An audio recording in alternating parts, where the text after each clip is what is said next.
saveur divine. Cette bonne nouvelle du royaume sera prêchée dans le monde entier pour servir de témoignage à toutes les nations. Alors viendra la fin. Ce pain céleste vous est présenté par Immaculée Niraneza.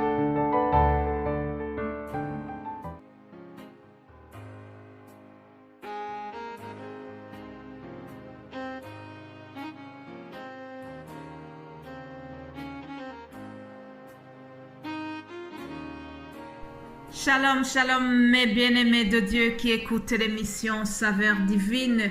Que la grâce et la paix de Dieu vous soient données de la part de notre Seigneur Jésus-Christ. Je vous propose de commencer notre méditation par l'épître aux Hébreux, un verset que nous trouvons dans le chapitre 12. C'est le verset 14 qui nous dit ceci. « Recherchez la paix avec tous et la sanctification sans laquelle personne ne verra le Seigneur. Veillez à ce que personne ne se prive de la grâce de Dieu, à ce qu'aucune racine d'amertume poussant des rejetons ne produise du trouble et que plusieurs n'en soient infectés. » Jusqu'ici la lecture.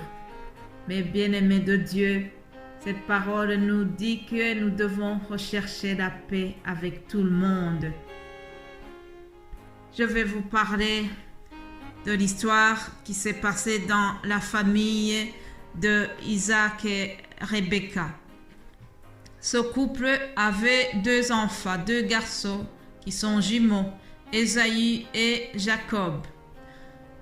Alors, la Bible nous dit que le père Isaac préférait Ésaü, qui était un habile chasseur et qui lui préparait de la bonne viande du gibier, tandis que la mère préférait Jacob. Mais bien-aimés de Dieu, moi-même qui vous parle, je suis une mère. J'ai une famille, nous avons 4 enfants. Si vous m'écoutez et que vous êtes parents, je vous en prie, de la part du Saint-Esprit, nous ne devons pas avoir des préférences, montrer des préférences entre les enfants.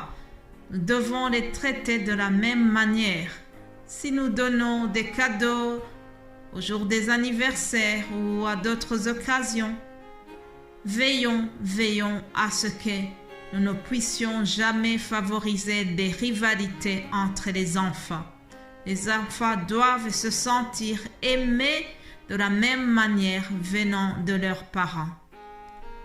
Voilà, ça c'était une parenthèse, mais je continue la méditation.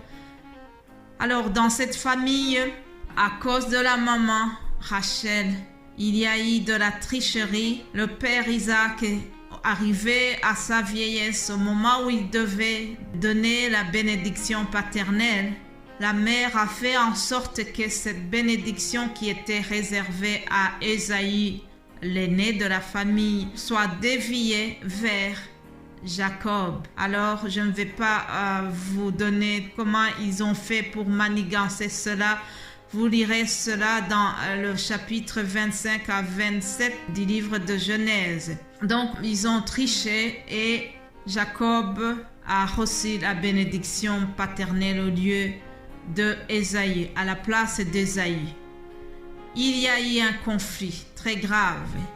Forcément, le frère n'était pas content et il a même cherché à tuer son frère Jacob.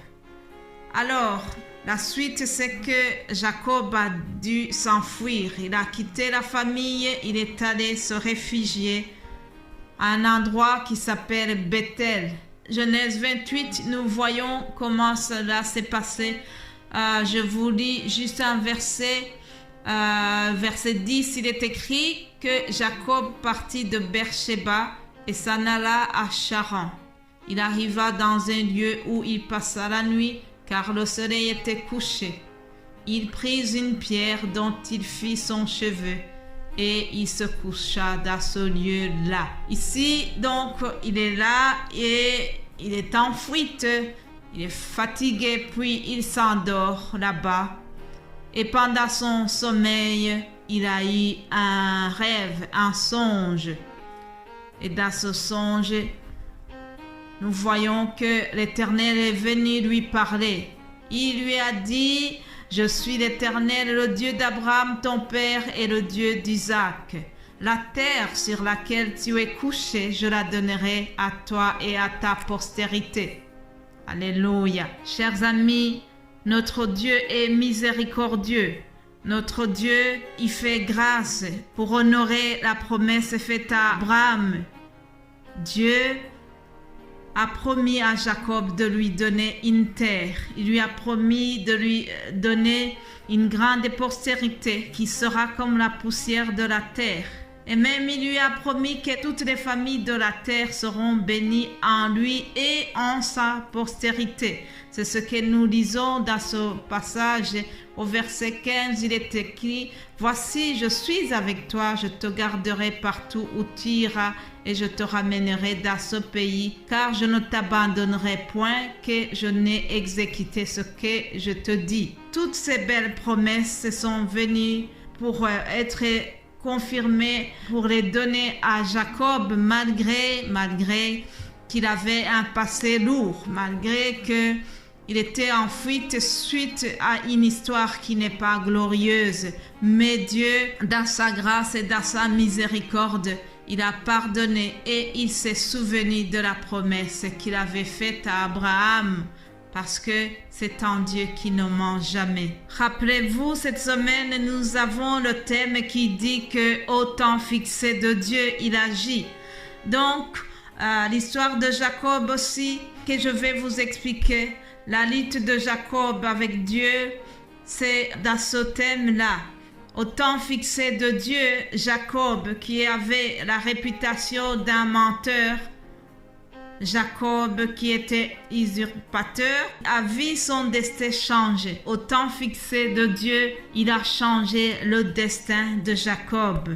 Lisons rapidement comment cela s'est passé. Dans Genèse 32, au verset 24, il est écrit que Jacob demeura seul. Alors un homme lutta avec lui jusqu'au lever de l'aurore. Voyant qu'il ne le maîtrisait pas, cet homme le frappa et l'emboîture de la hanche de Jacob se démit pendant qu'il luttait avec lui.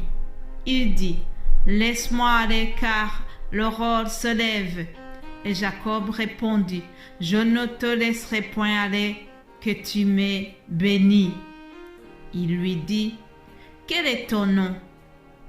Et il répondit, « Jacob. » Et il dit encore, « Ton nom ne sera plus Jacob, mais tu seras appelé Israël, car tu as lutté avec Dieu et avec des hommes, et tu as été vainqueur. » Alléluia, Amen. Mes bien-aimés de Dieu, la bénédiction de l'Éternel peut arriver après autant de luttes et autant d'épreuves, après beaucoup de combats, mais au temps fixé de Dieu, il finit par arriver. C'est ce qui est arrivé à Jacob. Au temps fixé de Dieu, il a vu son destin qui a été changé. Au temps fixé de Dieu, il a eu une élévation tellement étonnante. Il a eu le nom d'Israël. Alléluia. Mes bien-aimés de Dieu, avant le temps fixé de notre Seigneur, gardons la foi. Nous en avons besoin quand les épreuves arrivent. Nous en avons besoin pour mieux affronter nos luttes.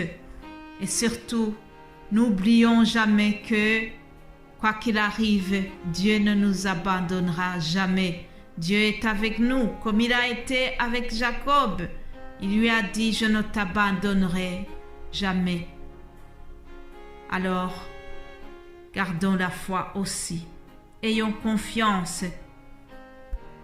Sachons que, au milieu de tout cela, au milieu de nos combats, Dieu est là. Il nous assure sa présence et il vient nous fortifier.